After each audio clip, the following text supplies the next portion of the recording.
Hey, I'm Alex Radcliffe from BoardGameCo, and Happy New Year's! Hopefully. This video is planned to go up on January 1st, so Happy New Year's. I hope you had an excellent time, or alternatively, if I pushed off this video for one reason or another, still hope you had a Happy New Year's. It's still a thing that I hope you have and had and continue to have throughout the year. Anyways, this is a state of the channel video. It's something that I've kind of been meaning to do on a yearly basis. I think going forward I'm going to try to. Then again, I just said I was meaning to, so I don't know how much that counts unless I actually do it. But we have one here for you this year. It is January 1st, 2025. Hopefully, and we'll hopefully do this every single year around the new year. And the goal of this video is to kind of cover things for people who might be new to the channel, for people who might be, and depending on when you started watching things, this might or might not be relevant to you, but the reality is that people will start finding this channel at any given point. There have been people who've been watching me for 5 years. We're now entering 5 years of doing this, which is a little insane to me. We'll talk more about that soon. But there's people who've been watching me for 5 years, there's people who've been watching me for 3 years, and there's people who started watching videos 2 weeks ago. And I think sometimes it's helpful for especially new viewers to get a bit of a sense of how things are done, and possibly for older viewers to see how things are right now based on where their expectations may have been in the past. So this is a state of the channel. This is who I am, what I do, how the channel works, and all of that. And to that end, timestamps down below, as I usually try to do, we'll have this divided up into a few sections. It's going to be a little bit of a who am I, just a kind of a brief background, who am I, what I did, how I got here, all of that, hopefully very brief. We'll have a section on the types of content you can expect to see on this channel, a section on whether this channel is right for you or wrong for you, depending on certain things you might be looking for or not, a section on biases, things to be mindful of, and the types of paid content we do on this channel. Again, my general goal here is to kind of give a lot of information about how BoardGameCo, the YouTube channel, works, so that you can know if this is a channel that's right for you. And also you have a video to keep you busy this morning and throw it in the background while you cook, drive to work, whatever it is you might be doing. So let's start with who am I. Now, I will say there is a full history of me video series. I'll link to it down below. I did 4 or 5 videos. I probably should do more at some point, but it kind of is a much more in-depth across like an hour and a half worth of videos. There's a whole lot more of an in-depth history. This is not that. This is a very short overview as to how I got here. And the short version of that is I got into the board game hobby towards the end of 2011. I played board games before, but I kind of went deep into the board game hobby towards that end. I found my brother-in-law had given me a bunch of games, or played a bunch of games with me, that kind of exposed that these other games that I played here and there were more of them. I rapidly fell down that rabbit hole, bought a bunch of games, and kind of have been stuck here ever since. Around 2013 or so, I started a used game business called BoardGameCo, where I'd buy, sell, and trade used board games. I did that from around 2013, maybe 2014. No, I think 2013. 2013 I started doing it, and 2014, towards the end of 2014, was when I actually turned into a full business, as opposed to just something I was doing on the side. I did that all the way till around 2022, I want to say. I started the YouTube channel in 2019. They overlapped for a small period of time. Well, not small period, I guess 2 years they overlapped for. But I did this BoardGameCo used board game store effectively, where I tried growing it, continued to grow, and it did grow, make no mistake, but it never got to a point where I was able to be a full-time thing. Instead, I was a COO of a e-commerce agency that we built a Magento website. So Magento is an e-commerce platform. We developed those for other people. That was my main day job, and then I played board games on the side and ran BoardGameCo to buy, sell, and trade used board games. Around 2019. In 2019, I decided to, well, actually in 2018, I kind of opened up an Instagram account to kind of help promote the socials for BoardGameCo. Never really did it that in-depth. There was always kind of a side thing. I'd do it a little bit here and there. But in 2019, I decided to do the same thing with YouTube content. And the goal of promoting BoardGameCo and growing the socials for that entity, and hopefully growing it something I could one day do full-time, I started talking about board games on YouTube. The problem is, within the first 5 to 10 videos, I stopped mentioning BoardGameCo because I was just having too much time talking about board games. Meaning, effectively, I started the YouTube channel to talk about board games. Sorry, I started the channel to help promote BoardGameCo while talking about board games. And ultimately, I cared more about talking about board games than I did about promoting BoardGameCo, and that became the focus. The YouTube channel, thankfully, grew fairly quickly. I managed to start it during COVID, when COVID had just started, which there was definitely a bunch of channels that had managed to see a bit of a boom there. And I also started started talking about crowdfunding from a bit of more of a monetary standpoint of, does it make sense to back this now? Will it hold its value? Should you wait for retail? I started talking about the crowdfunding from that viewpoint because that's how I manage my own collection. I've been in business effectively in the board game space since 2013. I was used to trying to think through whether it made sense to get things or not, and so I had a kind of unique lens of how I looked at things at the time. That was something that was, I don't want to say it didn't exist because I don't know what didn't exist, but it certainly wasn't a popular approach to covering the board game space, but it was something that people resonated with, and that helped the channel grow fairly quickly. From there, 2019 through 2022, the channel continued to grow, and at a certain point I realized I was trying to do too many things, and I closed down BoardGameCo because it was just taking up too much time, effort, and energy while the YouTube channel was commanding more of my focus and attention, and I was excited about growing in the board game space. I quit my day job, I want to say in 2022. I think there's a small overlap where I quit my day job and then maybe 6 to 8 months later I closed down BoardGameCo if I recall correctly. I didn't actually look this up for the sake of the video, but that's kind of where things were. And then shortly after that, I took a job at GameFound towards the end of 2022. I kind of was jobless outside of YouTube for 6-ish months before GameFound offered me a job, with the combination of my management experience in my last job and then having spent the past 3 years actively covering basically every single crowdfunded board game, so it seemed like a natural fit to an extent. And we'll talk more about the game found under the biases section later. But that's where things are right now. For right now, I currently, as of this video at least, I'm currently CMO of GameFound. I run this BoardGameCo YouTube channel, and I talk about board games, play board games, and hopefully give you a lot of content to keep you occupied. That's kind of the general backstory of how I got here, where things are and all that in the short condensed version. As far as the types of content you can expect to see on this channel, the big one, because it's kind of where I started, is crowdfunding coverage. While I do a lot of reviews now, when I first started the channel, it was very infrequent for me to do reviews. It was not something I wanted to do at the time. I felt and still feel that there's plenty of review content out there, so that wasn't something that was my own unique voice, so to speak. Through the eventual growth of the channel, I have started doing reviews because it is something that nicely rounds out all the content I do, but I would say I put up roughly 14 videos a week, and reviews are usually around 4 to 5 of those videos. It's still not the majority of the content that goes in the channel. It is certainly something I dabble in decently enough. I'd say more than 4 to 5. It depends what you count them as, but if you count reviews, unboxing, and playthroughs are about half the videos that go up each week, and the other half are lists, crowdfunding coverage, and things like that. So basically, crowdfunding coverage you can expect to see every Monday at 2 Back or Not to Back, where I cover all the crowdfunding campaigns. Once a month, I put up a video of the upcoming crowdfunding campaign so that you can stay informed about what's out there. I occasionally and infrequently do Should You Back It videos where I talk specifically around specific crowdfunding campaigns, something I did a lot more when I first started the channel, but I found most of that content now gets bundled up in the 2 Back or Not to Back instead.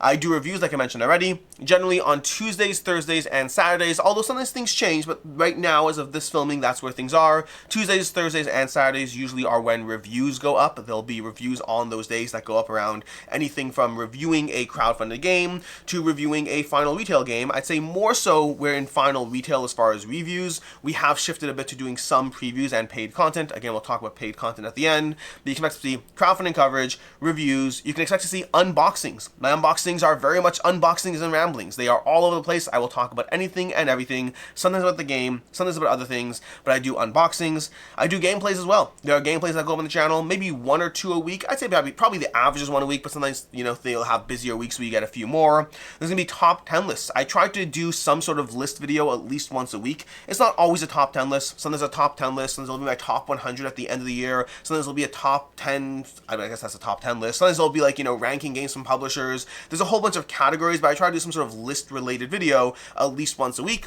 And then some of my favorite videos on the channel are going to be opinion pieces. I like talking about the board game space, so I like diving into an opinionated subject, whatever that might be, whether it's a look behind the curtains at something that goes on and, I don't know, and from the retailer side of crowdfunding, from the publisher side, whether there's a conversation around, adjustments in shipping rates or what the landscape is like, whether it's a conversation about reviews and the nature of how they fit into the ecosystem. I very much enjoy doing topical subjects, and that's something that I don't do it as much as I'd like to because it's one of my favorite types of content, but I do love having conversations around the board game space that aren't just a review, but a full-on conversation. So that's kind of a general overview of the types of content you can expect to see on the channel, although I guess the last category would be their sponsored content as well. We'll talk more about this under the paid section of paid content, but we do sponsored previews, sponsored gameplays. Those are generally the 2 types of sponsored video types that will go up on the channel.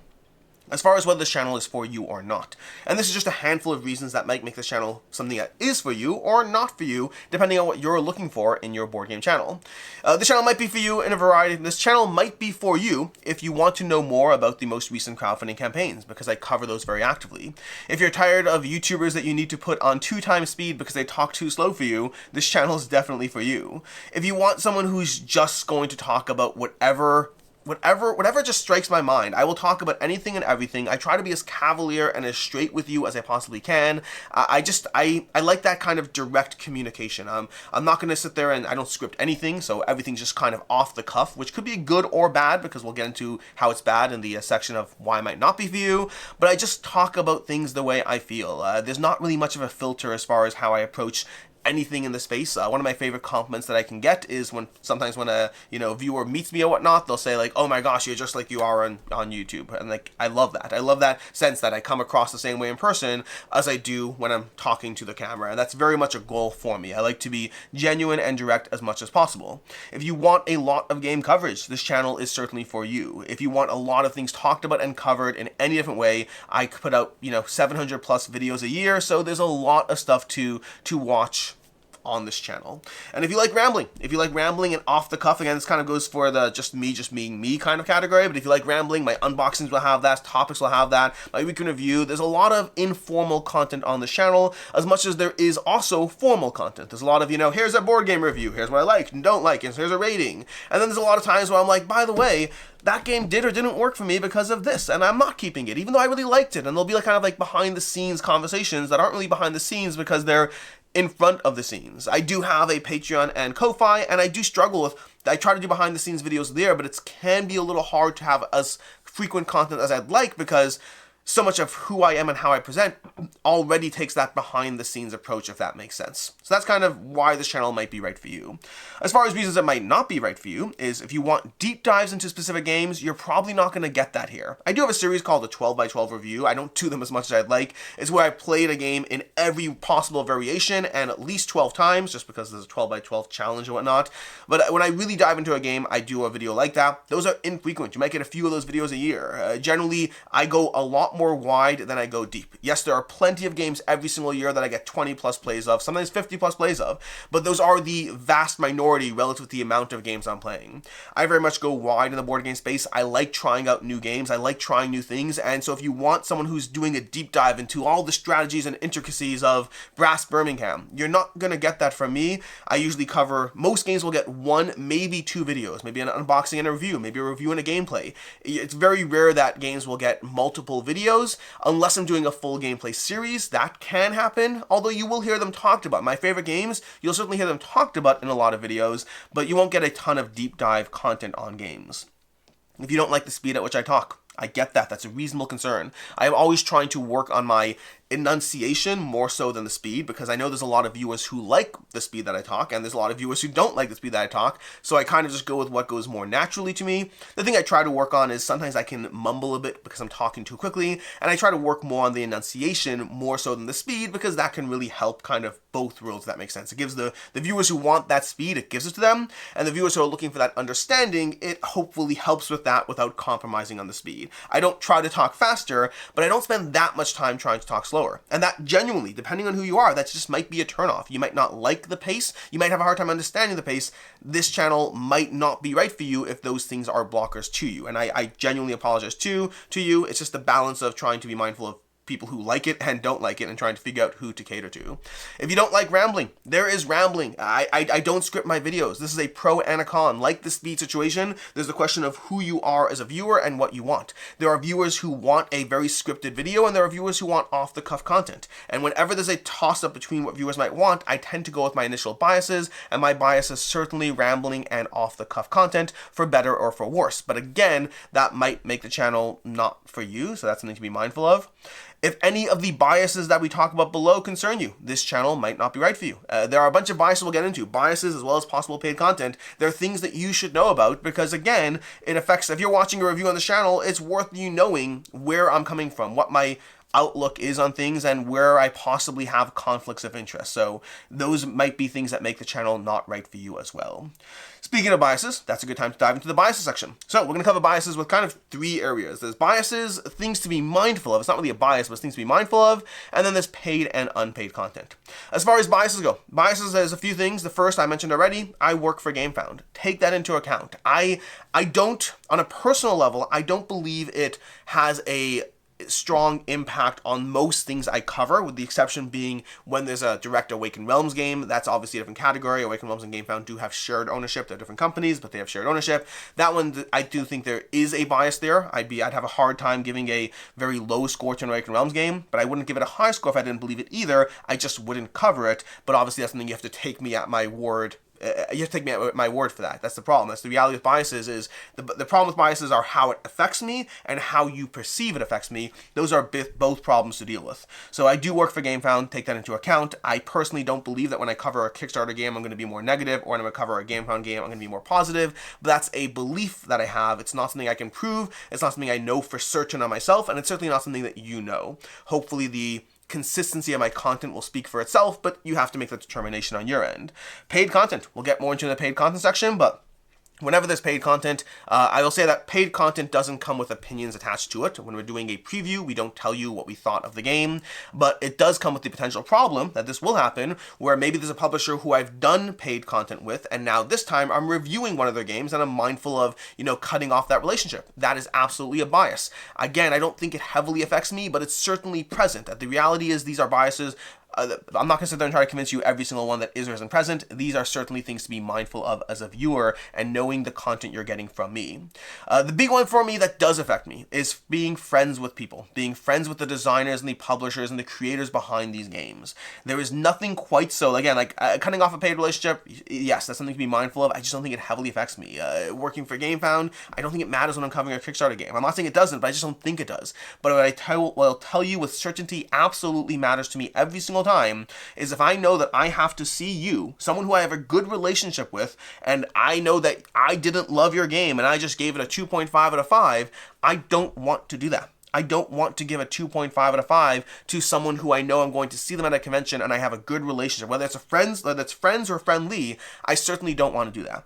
That's an area where I try to power past my bias as much as possible. I do what I possibly can too, but that is the biggest one for me personally that I'll tell you right now absolutely affects me. Now, the thing that I think I do is if I really didn't want to give a review to someone who I have a close relationship with, I just wouldn't cover the game, which you might be unhappy with. And I get that. I respect that. I might play the game. It's not for me. And I'll be like, well, I'm sorry. I'm just not going to cover it.